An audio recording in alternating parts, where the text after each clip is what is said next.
Hi, Neil. Hi. Awesome. So I'm just going to do a quick introduction. Sure. So I am Amanda Castrillo. I'm here on behalf of Temple of Geek, and we are here to just talk video games, general stuff, game awards. We're just talking. We're just talking, having a conversation. We're just having a conversation about life. Amazing. Yeah, it's cool. No, you have to forgive me. I'm jet lagged, very excited and happy from last night. Yes. And also extremely tired. It's a really interesting mix of stuff right now. Very valid, honestly. If I look like shit, that's the reason. You do not. You look great. You're lying, but I appreciate the I'm lie. not lying. Appreciate I the swear lie. on my life. Thank you. Awesome. No, it's really nice to meet you, and thank you very much. It's nice to meet you asking. too, again.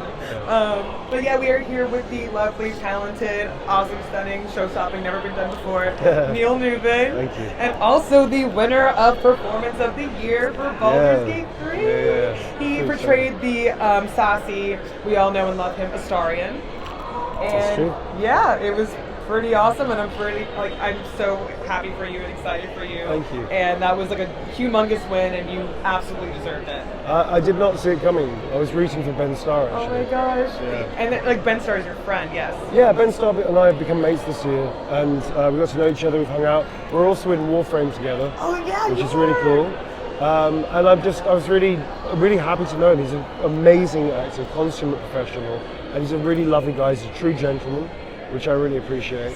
But I didn't think I was going to win. I genuinely thought Ben was going to win. Oh wow. So I went in there happy to be nominated, but not really expecting much more than that. I didn't really have an idea of what I was going to say if I did win. I had like a vague idea. Okay, well, these are the people I need to remember. Yeah, like the bullet points. Yeah. I need to remember to thank these people, But I wasn't really prepared for winning. Wow. Because it was such an amazing year. I mean, you had Melanie, who's incredible. I haven't met her yet, but I would love to meet her. Her work is extraordinary. Yuri, obviously, Lowenthal was a voice work acting god. Ben's amazing. Cameron's really cool. I really like his work a lot. Idris Elba, I mean, come on. Oh, Idris Elba. Yeah. So, I mean, amongst these people and myself as well, it was just to be nominated amongst these actors. I don't think I'm forgetting anybody. Am I forgetting anybody? That's it, isn't it? Ben. No, I didn't forget Ben. You didn't forget Ben, yeah. No, I said Ben. You said Ben. I said Ben the first one. Yeah. Amongst to be amongst those actors is I'd rather be nominated for something amongst the best of the best than have like a year where there's not that much going on and yours is like the game. And it'd be like a shoe-in, and there's no like. Yeah. Because I think to be amongst your peers that you're inspired by is a really wonderful experience because it just makes you. I don't believe in competition. Not really. I believe that you do your work, and that's the merit is based on what you do. But to be considered to be good or whatever amongst the hundreds of actors out there who are doing incredible work is a really lovely privilege. That's awesome. And I like the fact that I was up against people that I really deeply respect and think are amazing actors. So yeah, it was really special because of that. That's awesome. Very special. All right, so we're just going to go ahead and get into the questions. Mm-hmm. And so, all right, so when you first started working on Baldur's Gate, did you expect it to become as popular as it has? No, I thought it was going to be good. I thought it was going to be great, actually. But I don't know if I knew it was going to be a masterpiece, which it is. Yeah. I believe. As a gamer and also a fan of D&D. Fully agreed. I've been a fan of Wizards of the Coast as well since I was 14. I've been a fan of Dungeons and Dragons since I was 14, and I'm a fan of where Wizards has taken it. 5e is a fantastic rule set. I started on, I think it was either 1 or 2 version of Dungeons and Dragons. Oh wow. It was like maybe starting 1 then going into 2 early. But to see what they've done with 5th edition is awesome. I love it. I think it's really, really clever. So I'm a huge fan of Wizards as well because of that. But yeah, I thought it was going to be, I played early access because I'm a motion capture actor as well as performance capture actor. I do voice work as well. I do everything. And I'm also a director and I was asked to direct in it. I directed performance and voice for Baldurs Gate. Wait, what did you direct? I directed some of the actors for Baldurs Gate. Oh my god! Yeah. Okay. I also consulted, so I went around to the different Larian studios all over the world, to Kuala Lumpur, Quebec, Ghent and Guildford, to teach animators how to jump into suits better. and be better performers because they weren't trained. That is so cool. Yeah, it was really cool. Just doing a little bit of everything. Okay. Yeah, it was about like a year and a half. That was Thierry and Alex, with the like, lead animators and stuff at Larian, and also Greg Linston, who's now the head of animation there. They got me involved in that, and we submitted, and they were very amazing at championing us. And they brought us out to all these different places to meet all their teams. So I got to know Larian as a company intimately. But I'm also a D&D fan, I'm also a Wizards fan, and a Baldurs Gate fan as well. So for me it was like, I knew this was going to be a great game. There's a lot of heart and passion. I played the early access, the mechanics were awesome. I thought this is a fantastic game to play. And I thought it was going to be really well received, we hoped it did. Especially the amount of passion that went into it from all of the actors, over 248 performance capture, and then there's also motion capture actors, of which I'm one of them, and also animators as well that all went into the in-game mechanics and locomotion. So what's the difference between, you said performance capture and motion capture? Yeah, so I have these tattoos which are sort of to commemorate games saving my career. But this is motion capture. So motion capture was the old term we used to use, we still do, which means body only and head, but no face and no hands and no voice. Gotcha. Performance capture technically means body data, which is so all these things are across your skeleton to make up a skeleton the actor performs with. You put a rig on top of it, and then you put the skin on top, what it looks like colouring wise and everything. And that's performance capture with hand data and also with face data too, with and without voice. It could be a voice scratch track, or it could be the full performance, which I prefer, which is the whole thing being shot in the volume simultaneously. Maybe ADR pickups afterwards for voice. So, so I got into that about 15 years ago. I said something in the joysticks, which people still get confused about. It was a misspoke. Yeah. I said I almost quit games before, but that's not true. I almost quit acting before I met games. So before I started doing motion capture, it was about 2007, 8, around that period, 8, 9, something like that. I had a really hard time as an actor. I was a character actor trapped in a non-character actor's face, which is a problem. And also, I was going up against people with massive profiles. And I couldn't beat them because they come with all this body of work. And I was a jobbing actor that had done some good work, but wasn't like famous or anything like that. In terms of, I don't mean fame's a good thing. I mean recognition in terms of seats, box office seats. This person's done these films, therefore people are going to go and watch. It's like, that's a name that people would go specifically That's a named for. actor, exactly. Yes. Yeah, I wasn't a named actor, so that was problematic because no matter what I did in the audition, no matter how many risks I took, trying to always push for character work more than what I looked like, kind of stereotype archetypes, just couldn't get a job. And I was so broke. I was bankrupt almost 3 times. I was homeless for almost for a year. 8 months, somebody took me in on their couch. And at that point I was like, I can't sustain this. And it got to a point where things got really bad. And luckily, around 2009-10, I found games. And I started doing game work, motion capture with audio motion. We gave me my first gig with Ubisoft. And I realized, A, I can take my face off now, so I can be a character actor. B, there's all this work that no actors want to do. There was only about 12 of us in the whole of the UK that was doing it. Because it was still relatively new? It wasn't new, it was unknown. Oh. So people didn't know about it. And games weren't mainstream in the same way they are now. Yeah, they weren't very... They were very popular, there was a lot of money in them, but it wasn't mainstream. It was like, you're a bit geeky, you play games. Yeah. Not like you're anybody that plays a game because that's how you like to spend your time. Gamers now are everybody. Yeah. Gamers even then, 2010, we were there, we were geeks, but we were special people. It was kind of like what is it? Not a subcategory, like a sub... It was definitely a niche hobby, I would say, for a long time. A subculture. A subculture is a good way of describing it, yeah.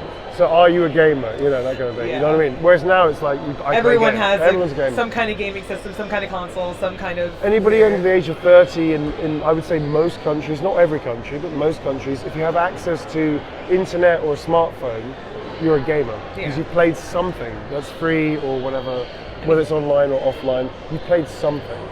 So most people, not everybody, but most people on the planet who have the luxury of having access to the internet and also something like a smartphone or a console or computer even, you're a gamer. Yeah. You know. Game theory is in most economics now as well. Yeah. Loyalty branding at supermarkets is based on game theory. Really? Yeah, man. Oh my Exclusivity, you collect points for points being prizes. It's game theory. That is so funky. Yeah, I didn't yeah. even think about that. People talk about different ages, right? The information age was the early 2000s because the dawn of the internet and how the internet became very robust. This period of time is the gaming age. That's so cool. Like Yeah, how man. it kind of intertwines with like everything. Social media. Yeah. Social media is based on gaming technology. And it's like even like what you do, like you like okay, followership, you earn a followership, you earn numbers. You are earning numbers, and numbers give you exclusivity or ticks or and whatever that's thing is. a prize. That's a prize. And it gives you an Oh my God. exclusivity that you earn through doing it, which is like grinding. That is So it's game theory. This is the age of gaming right now. that is so cool. Yeah. Oh, a good answer. Damn. You're welcome. Okay. So anyway, games saved me.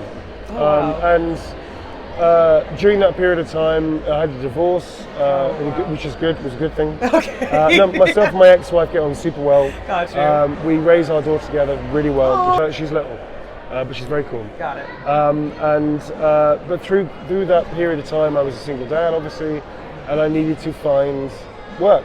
And I realized very quickly that I was trying to aspire to the craft, but I was trying to put all these ridiculous ideas of what I should be like as an actor, and what I should be doing right now. And I should be doing this, and I should be doing that, and why hasn't it worked out for me, and blah, blah, blah. And all of that was kind of meaningless. Because I was also going into auditions with the wrong mindset. And the right mindset for an audition for an actor is, that is the job. The job is, you present your work. You take your risks that you want to take, you go with your instinct about what you want to do, don't give a shit about however many people in the room look exactly like you, and are doing probably exactly the same choices. It doesn't matter, competition isn't real, I feel. Because you're only there to present your work, and you are individual and unique. And that's your vision of how you see the character. And then of course you're presenting your professional side. Can I work with you? Can you work with me? Am I professional enough? Am I on time? Yeah. Am I respectful? Am I calm and centered enough to just treat everybody with respect and equally, and not be nervous and not maybe make some bad choices, or be too like, oh please like me, or that kind of bullshit. But at the same time not be so like laissez-faire that I don't give a shit. You know, it's that medium of like it's a nice little balance. it's a happy balance of being relaxed and state to work, you know? So once I got my head around having a daughter and needing to make money, I realized, well, the one thing that's giving me character work, freedom, it's teaching me a lot about myself. It's wonderfully fun. I love it. And I understand it really instinctively because I've done theatre, film and television, was motion capture. So I started in that, and then performance capture became more of a thing. I worked with Andy Serkis in Planet of the Apes, Last Frontier. It was amazing with Steve Kniebley, who's a long-term collaborating director. He's like my Tarantino. Yeah. So I've worked with him about 5 or 6 times now. We will work together on something in the future. He's also a close friend of mine. So motion capture became performance capture, which is hand data, face data, with or without voice. Whereas motion capture traditionally was just head and body. Yeah. It opened up all these possibilities, and it allowed me these amazing friendships. I've made so many new friends and acquaintances and great work colleagues as well that I'm very close to, as well as genuine friendships. It also helps, I think, break the barriers between talent and crew, because you're sort of mucking in together. It's a lot more, I think, as things used to be. And it's less them than us. You know? Some of the good things about it too, especially like, because you said you also directed the other. Yeah, I directed Dave Jones, who plays Halson, in the scene that was revealed. The scene. Oh no! Yo, darling, yes. Wasn't aware they were going to use me as the character, darling, but rather flattered. Rather flattered, expecting it, of course, darling, but pretending to be flattered. You know, so yeah, I directed that scene. Okay, damn. Yep. For performance capture only, I would say, but performance capture in voice. I directed, who else? Emma Gregory plays Minthara. I did a bit of that. I directed Sam Bayard. Samantha Bayard is a wonderfully talented actor. Who I directed Carlac, right? Carlac, yeah. I directed a little, I think not all of it, but some of her restaurant scene, which was awesome, which is one of my favourite scenes. Oh my gosh, I haven't gotten to that one yet. It's so nice. Oh my gosh, I know, I have to I literally, that was one of the things about playing the game. A few of my friends were so excited when I started playing. Yeah. And they were just like, if you have any questions, tell me. let me know everything you're doing. So I was basically just like live texting my friends playing it, and they're like, "Have you gotten to this yet?" I'm like, "Shut up, shut up, shut up." I directed Tim Downing, who's amazing, he's so talented. I mean, this is the thing. The Origin Cut, Theo Solomon, amazing talent, new to games, really lovely kid. He's just flying at the moment, and I'm really proud to have. I directed him a little bit as well. So I got to work with all these amazing actors, get to know them socially, like I always chat to everybody basically. And then I got to work with someone as well. And it was just, the whole thing was this amazingly beautiful experience for 4 years. Larian, incredibly generous. They gave me a lot of opportunities within the company as well as being acting Astarion. I got to work with Stephen Rooney, who is just a blessing as a writer. A beautiful writer, and he and I had a bromance now, and a friendship, which is great. Awesome. I mean, I've worked with Greg Linston, who's an incredibly talented director, Tom Pallai, with Thierry, with Alex, with Swen, getting to know all these people. There's Adam Smith, the lead writer, Crystal Ding, who's incredible. Like, there's so many people that I got to work with and teach and it's so learn awesome from just, as well. to see you gushing about your team because Oh man, I'll gush about Larian too. It's great because like Larian is the best, probably one of the best companies. I can tell like people. I've seen also like Genuinely the fan cool. response of like which is probably why it honestly did get as popular as it did and did like end up winning Game of the Year because they've been so good with their fan base. Their community support is amazing. And B like it's just like. It's unlike anything Michael I've seen Dowse before. is one of the marketing guys, head of marketing, and their community support and interaction is very beautiful because it's very genuine. Yeah. It's not just a marketing campaign. They genuinely want to know the feedback. They're interested in and it. They and listen. Cool. Like the They way listen, that they genuinely listen and the way that they like really value their fan base and really value the people that like are playing the game and having a wonderful time and sharing it with their friends and family. Like it's really great. Here's a good example. Quite early on in the cycle, they put in the pronouns they them. It was quite early on, and I realised that to do that, because we were all doing thousands of lines of dialogue over 4 years. I think it was something like 200 sessions I had personally, full performance and performance capture with voice. Let alone the mocap stuff I did for 2 years as well, right? It's a lot of stuff. We're talking 248 actors, thousands of characters between 248, plus the mocap actors. It's a lot. Then you're adding they, them on every sentence that requires a pronoun. Yeah. On top of he, she. I thought about that too. It was like I was like the sheer amount. The sheer amount of time and money that was spent when they didn't have to, but they chose to.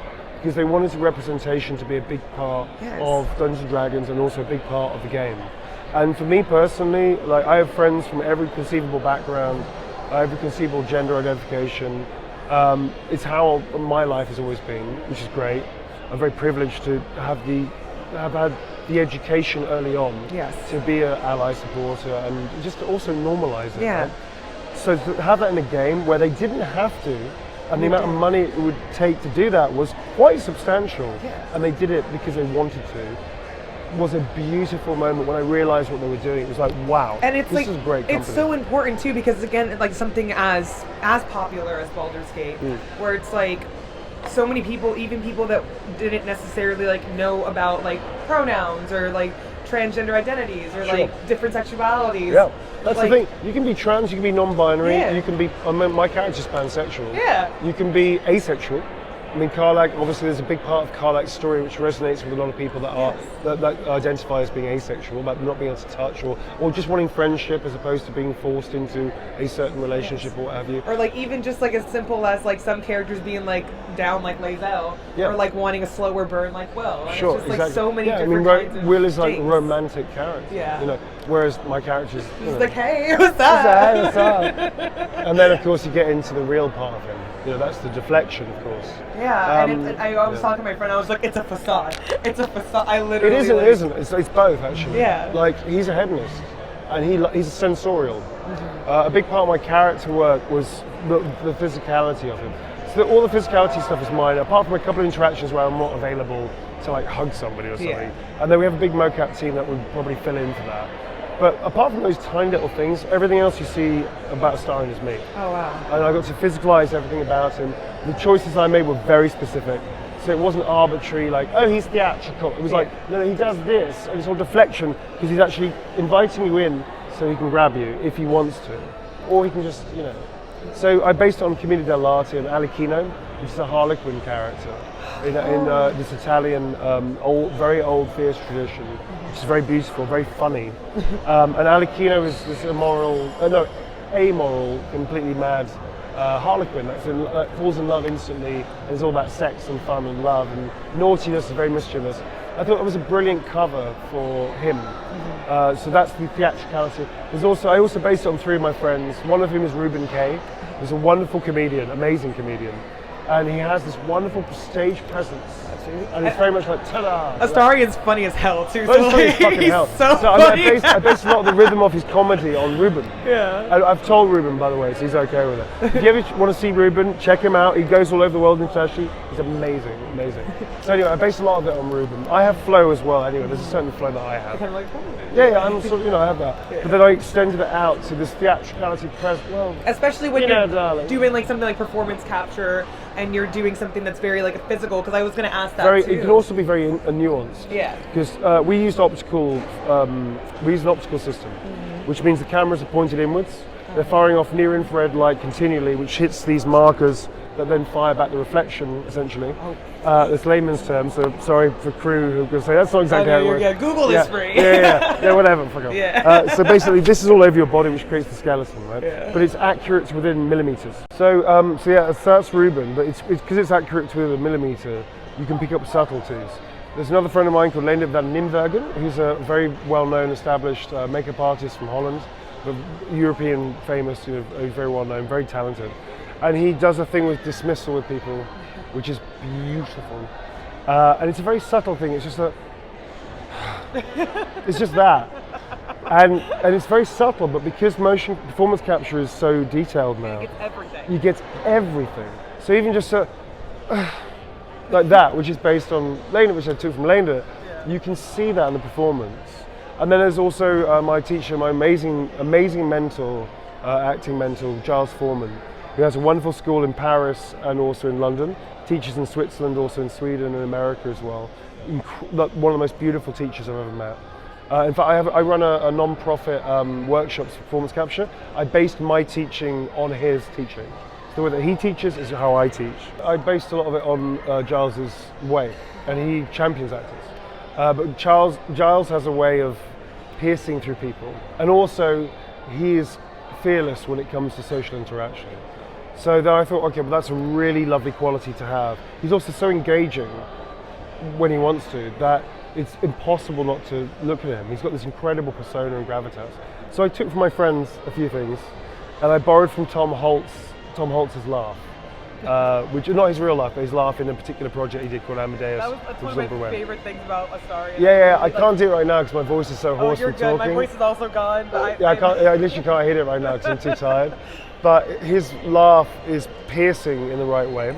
It cuts through conversations. It's unapologetically piercing. Yes. And I thought, isn't that a beautiful way of showing something about Astarion's personality, that he doesn't give a fuck what you think about him, unless he can use it in some way. Yeah. But when he laughs, it's mischievous, it's naughty, that it's piercing through a crowd. Like I could be here, I could laugh now. I bet everybody would react. Yeah. I can't. It's a shame I can't do it because I quite like to do it.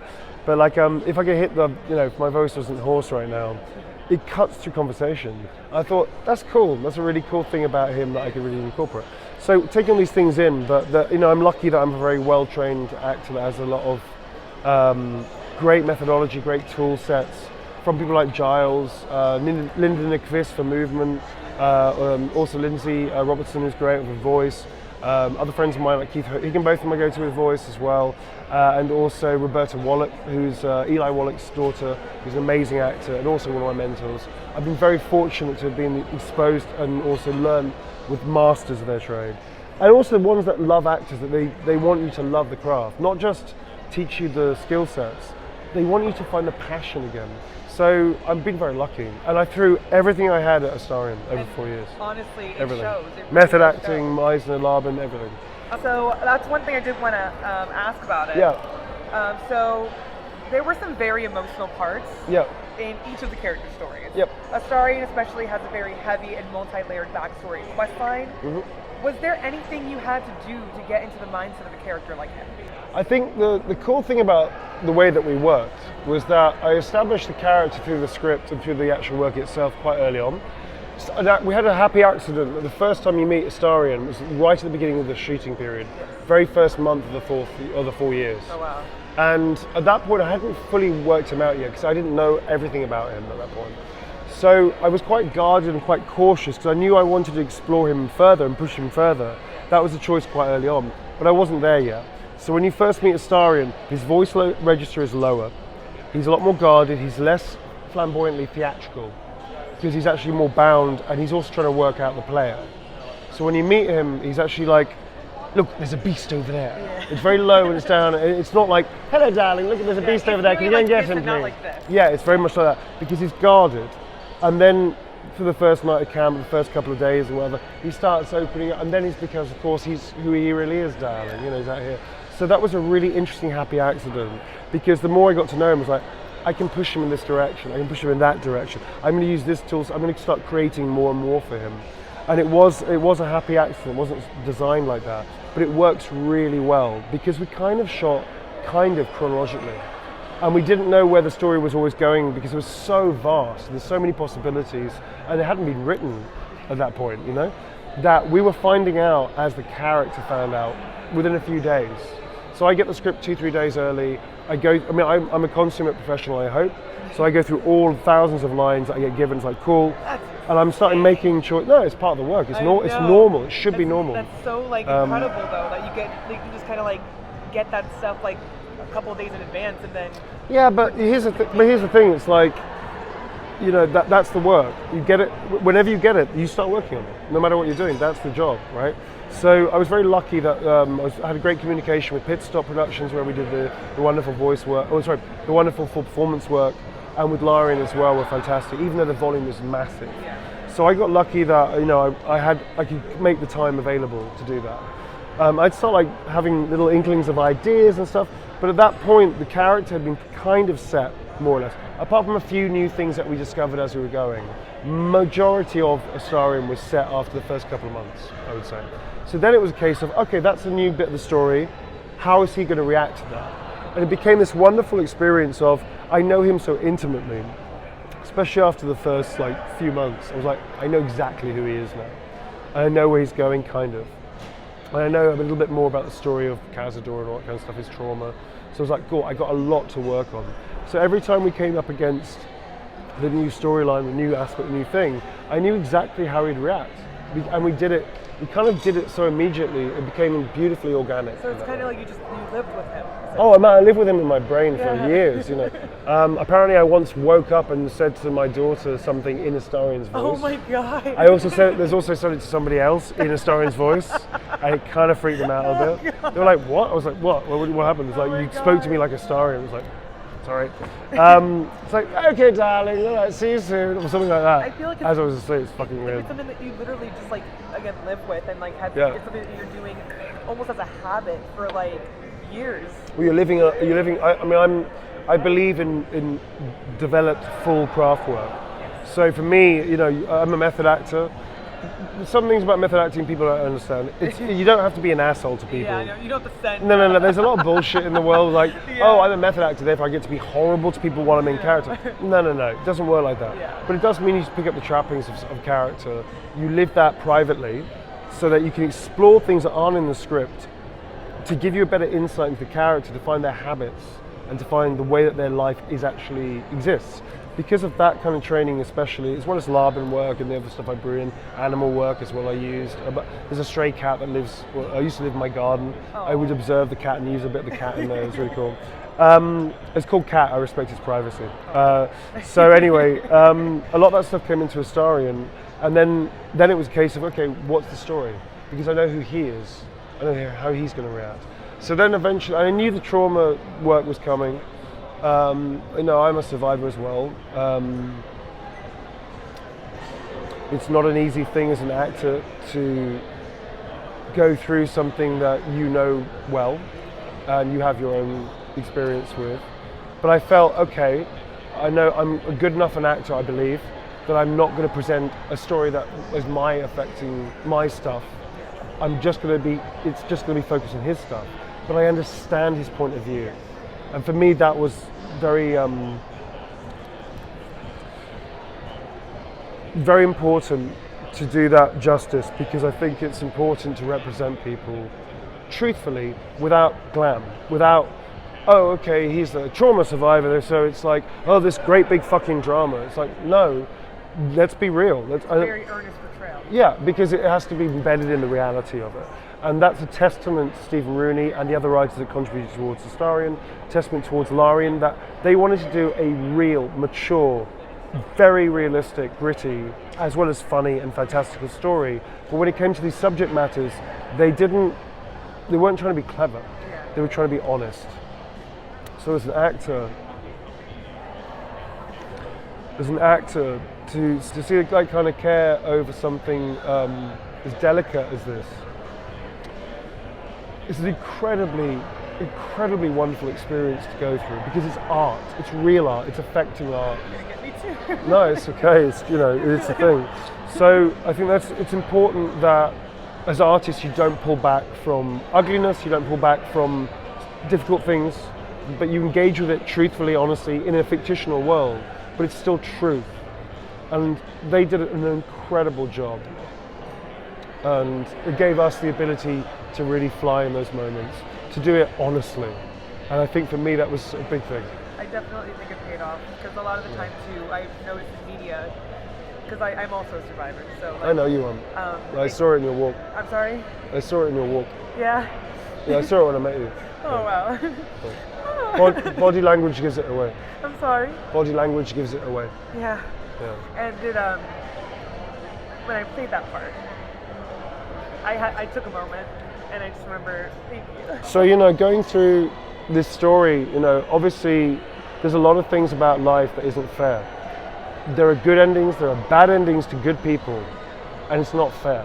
And the fact that you can choose whatever ending you want for any of the characters is completely legitimate, because everything is permissible, good and bad. And that should be included in a story. Otherwise I think people start protecting the characters in a way that, for the wrong reasons, you know what I mean? Like as an actor I'm talking about. I don't mean the players, I mean as an actor. Yeah. You can't protect your players. You can't protect your characters. You have to let the characters go through the journey. And with our journey, because everything was permissible, we got to do it in every possible way. And the thing about, everybody is that life is not fair. People can be fair if they choose to be fair, and one should choose to be fair because that's the best of life. But life isn't fair. Nobody, that's not real. It just happens sometimes, and it's awful and wonderful and all that stuff. There is, I'm a firm believer that there is no cavalry coming, because you are the cavalry. And if you can get through that, other people will be there to support you, and they'll come with you, and they'll help you, or counselors, or therapists, or friends, or chosen family, or family. They're there to help you through it. But don't rely on the cavalry. You are the cavalry. And with that it becomes the evolution that you can get through it. And that's the beautiful thing about hearing so many people's stories about how they just given up, or they lost hope, or we've even had people who said they were suicidal, genuinely suicidal, or alone, or isolated, or not represented. Trans men and women, which is amazing to see that. We had trans actors, of course, in it. You can be trans in it, or non-binary, or whatever. They found something in the story that said, okay, that person can get through it, that character can get through it, I can do it. Or I can relate, I'm not alone in this. That's what I said at the end of the awards, you're not alone in this, none of us are. I was going to bring that up. Yeah, you're not alone in this, none of us are. The reason I said that is because of the reaction from the community. Yes. And it's true, it's amazing to see that normalisation of everything.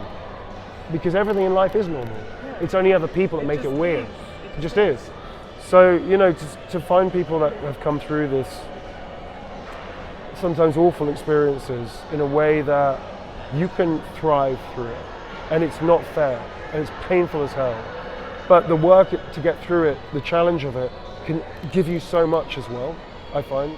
That evolving through your own pain, the challenge, whatever the challenge is, whether it's something as heavy as trauma, whether it's just a rough fucking year, of just shit stuff. Oh, yeah. Now ultimately you're going to be okay. A rough fucking year. Yeah, but ultimately you're going to be okay. It was just a shit year, nothing went your way. That's still valid. It doesn't have to be traumatic. It can be just like a shit time. Yeah. And that's okay, you can live through it and stuff. all of that stuff to evolve through that. There is no cavalry, you are the cavalry. Your friends are there to support you. There is help if you need it. But taking those first steps through is so important. And I think the game has offered up, from what people have told us, it gave them the first step. And man, honestly, it's so beautiful. Because it's real art, you know. And I feel like that's why it resonated with so much. Like I was gonna go ahead and just say, like, Baldur's Gate 3 has exploded in popularity. It really has. In a way that I haven't seen, honestly, a lot of things. So what do you think makes the game so appealing to so many different kinds of gamers, both old and new? All of that we just discussed. All of it. I think the game is super fun. Yes. The game is a beautiful game. Very. So not even the narrative, the game itself is incredibly well done. It's total freedom. You have freedom in narrative, you have freedom in the gameplay.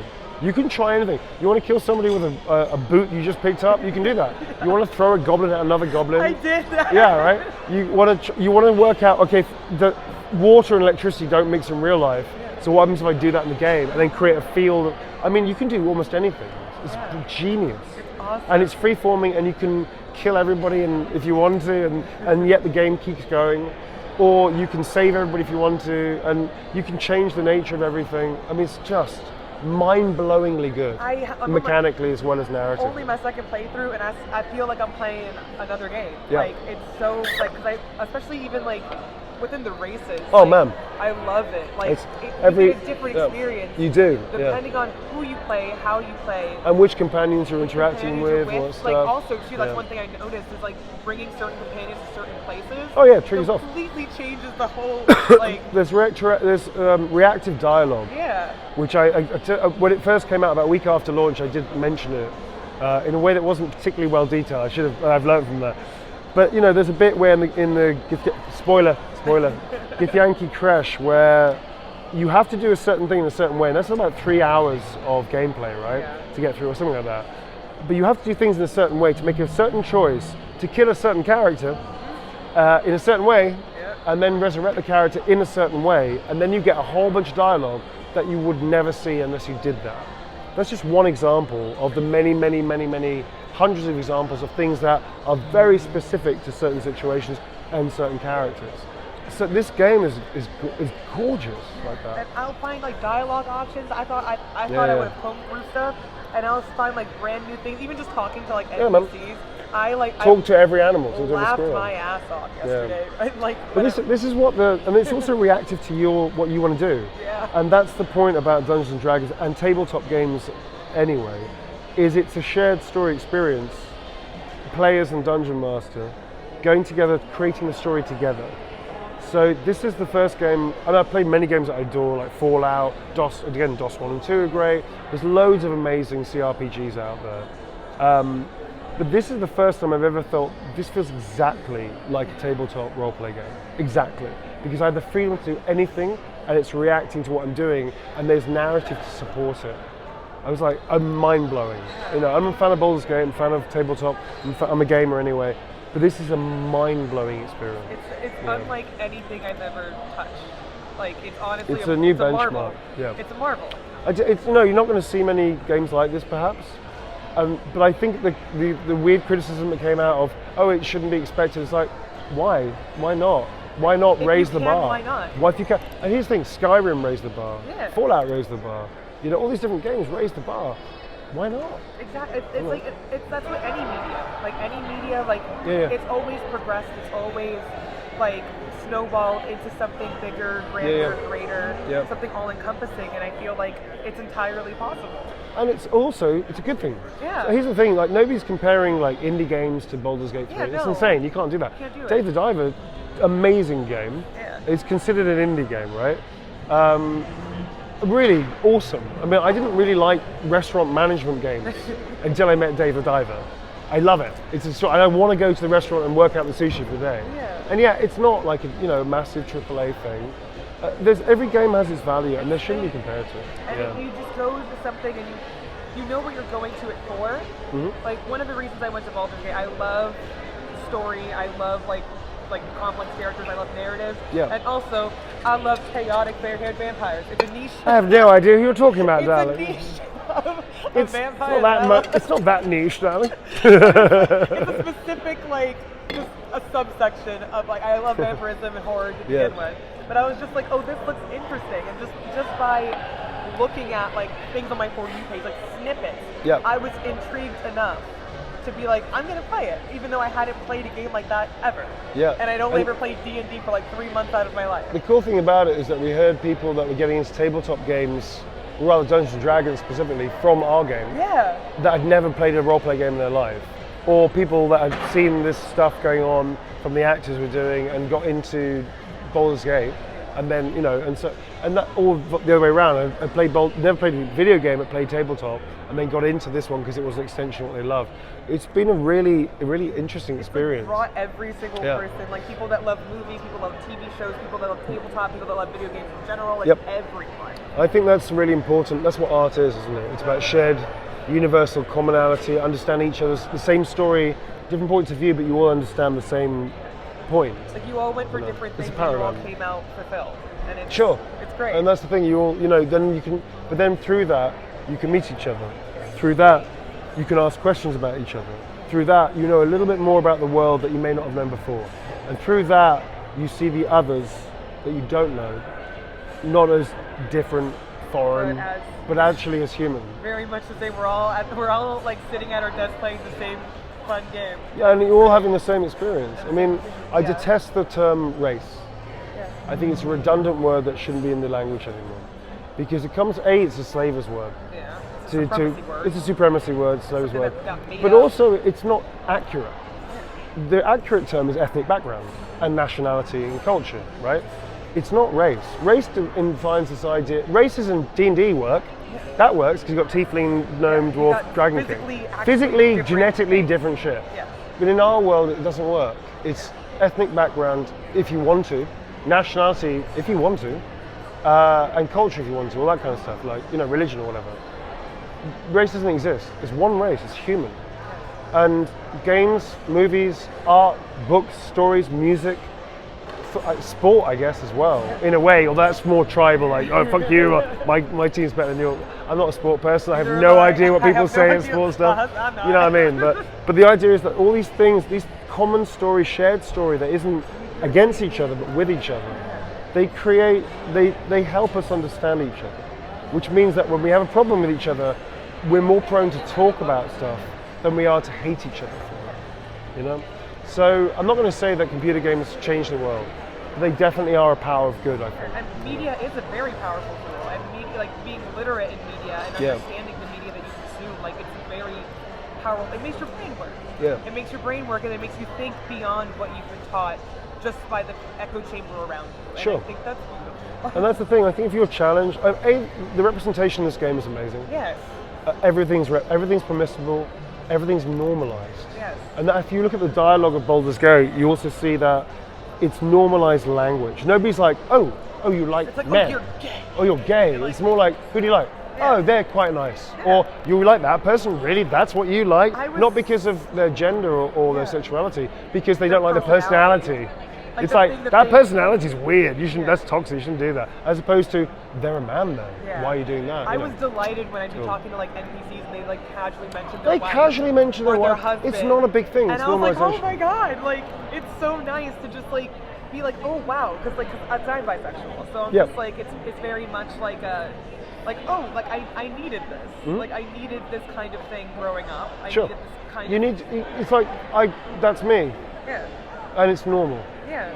And I think that's important, especially now onwards, now that it's clear that it doesn't hamper your story to normalize everything. Exactly. I think it's important that now that becomes normal. And because also, ultimately, like, you know. If there's a whole ass dragon, like, I don't want anybody complaining. Dragons aren't normal. Dragons are rare. Yeah, that shit should be not normalized. Yeah, I'm like, there's a whole dragon, and you're coming to me being like, everyone being tan is unrealistic. I'm like, shut up. Do you see where we are? There's a fucking dragon. There's a dragon, bro. Who gives a shit about your anti-woke, whatever thing? There's a fucking dragon, There's a man. dragon. Be worried about that's a real threat. Like, there's a whole Elithid empire. There are squid men, my guy. But also, this game caters to straight people. Yeah. It's like everybody's included. You do whatever you want. Too, my guy. Yeah. Like, this is the thing. Normalization's important because it's what real life should be. Is. Yeah. But we get all this stuff in the way, and we also manipulate. I think we're manipulated a little bit by politics, agendas, and actually, when you get down to brass tacks, if it doesn't affect your life, why the fuck do you worry so much about it? Live your life. Love who you want to love. Live how you want to live. Drink water, mind your business. Yeah, man. And also, maybe you might learn something about the other person. Yeah. Maybe you might meet somebody that you wouldn't have met, and actually maybe you'll be happier and for you it. didn't like close your mind off to like the Sure. possibility because like you were taught that something was wrong, and even though and also neither does it mean that if you are cis males, female, straight, that's not a bad thing either. Yeah. That's who you are. That's who you are. You can't control that either. Yeah, Just and like therefore nobody, So ultimately, art changes people's opinions faster than politics. Yeah. And I think that's why games are, which are art, and they're active art, they're not passive where you're just watching, they're interactive art. I think it's really important that games like this have been so well embraced because they serve as a good example of how you definitely can represent everybody and make it just not a thing. It's just fun, like it's just freaking fun. And I'm trying to find a question that you have not answered. We have rambled a lot. I took a lot. That's okay. So what is your favorite element of the game? Don't have a favorite element of the game. It's all encompassing? I like everything about it. I'm a huge fan. I don't have a favorite element. I like everything about the game. The game I'm a massive fan of D&D, Baldurs Gate, of Larian, and also of acting and narrative. The whole thing's fucking amazing. Especially with the updates, like the epilogue and all that stuff. Oh my god, the epilogue. Man, dude. I killed the brain in my first thing just to get the epilogue. For me, it's a perfect game. Yes. It's now a perfect game, man. I love it. Yeah. I absolutely. I literally I went back. I re-killed the brain, and then I went through all of that again. And I was like, I need to know where they went. I need to know where they, what became of my character, what became of everybody else's character. But I think that's genius. Well, I think they probably always. I don't know if they always planned to do it or not. I wasn't in that part of the conversation, but I think when the decision to do it was very much like we know this is the right thing to do, and we're not going to wait for what we're going to do it right now. Yeah. I remember we got the scripts in pretty early after. Did you shoot that? Oh, dude, pretty much straight after release. Yeah, it was pretty close to that. It wasn't like an emergency thing. I'm pretty sure it was I think it was by design, not like a reaction to something. It was more like, we want to finish the story. It's gonna be in there, yeah, it's going to be there. We need to get the game right first, and then we can do that afterwards. It was my feeling. I'm not involved in those conversations. I don't know. It's not official, but I feel like it was very much in the mindset of this is a great way to finish up. Now the game is stable and happy and polished and looks great, and we're addressing it because there's so much work, and people are still working on those hot fixes and stuff. We got one yesterday? Yeah, it was a hot fix yesterday. Patch 5 came out recently, obviously. Yeah, I was like, oh my goodness. I'm like, y'all are feeding us for Christmas, okay? Larian are an exceptional company, man. Yes, they really care about their game, about their players. Lots of game companies do, by the way. Sorry? Lots of game companies do care about their player. I'm not saying that they're unusual, but they really care, and they really want to get this experience in its totality right. Absolutely. And I dig it. I think they're amazing. Amazing. So I feel like you literally answered some questions without me even asking them, which is incredible. Thank you for that. That's you are awesome. Welcome, darling, for guessing what's in your tadpole link, darling. Tadpole link. It's the link. Oh my gosh. So we're gonna just before we close out. Just a generalized question, what is your dream project / role? Don't have a dream role. I just want it to be a really interesting character I can work on. I like doing stuff that I haven't done before, but I don't mind doing stuff that is similar territory. I don't really have a dream genre. I've done loads of different genres. I'd love to work with Bethesda. I'd love to work with Naughty Dog. I'd love to work with Santa Monica. I'd love to work. There's so many companies I would love to work with because their stuff is amazing. I look for. Here's the other thing as well.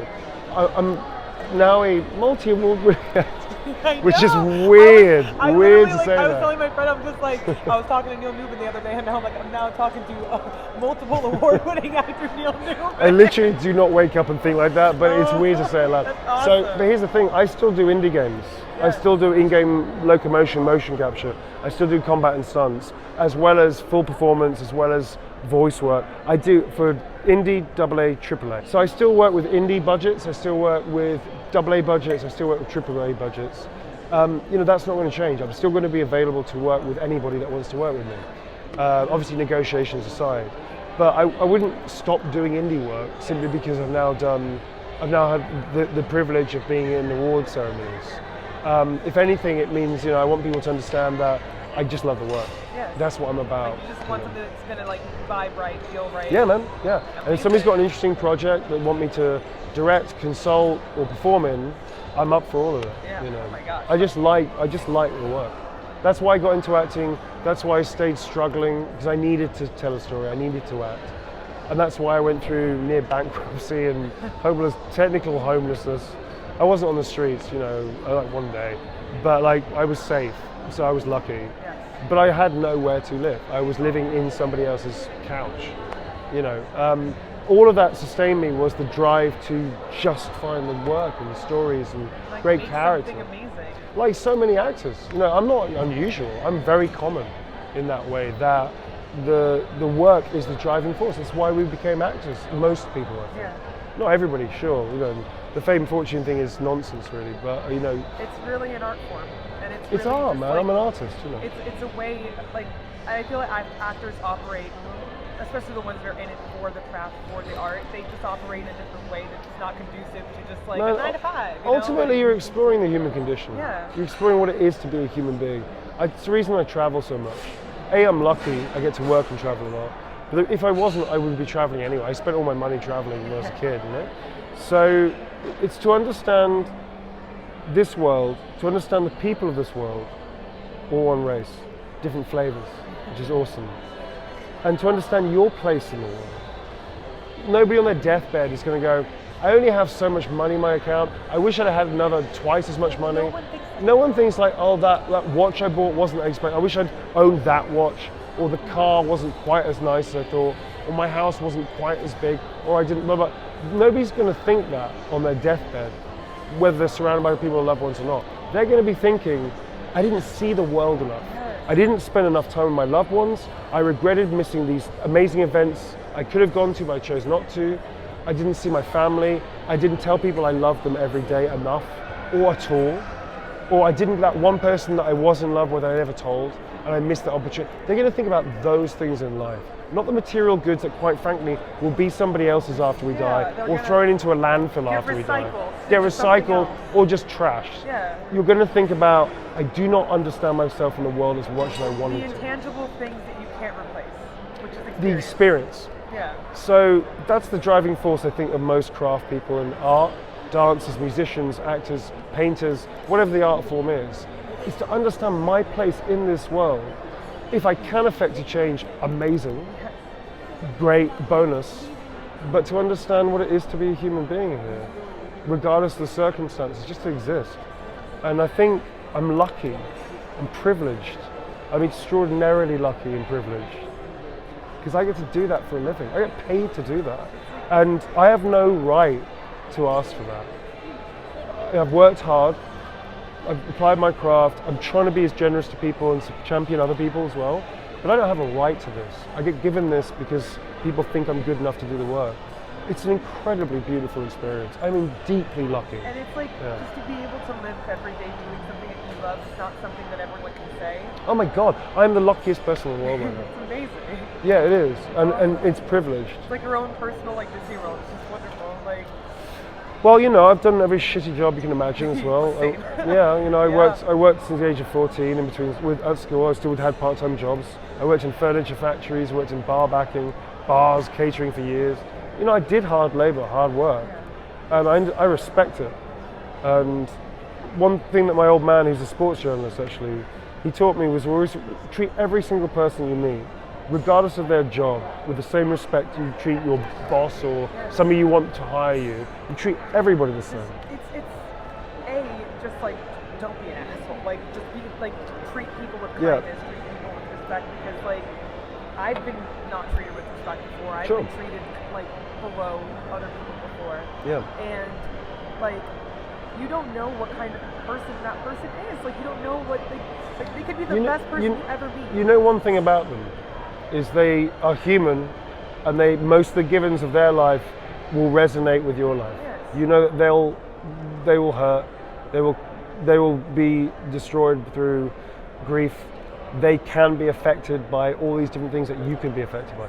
You know that, and so the idea when people treat people as lower or lesser is a deep sadness I have with society. It's always been that way.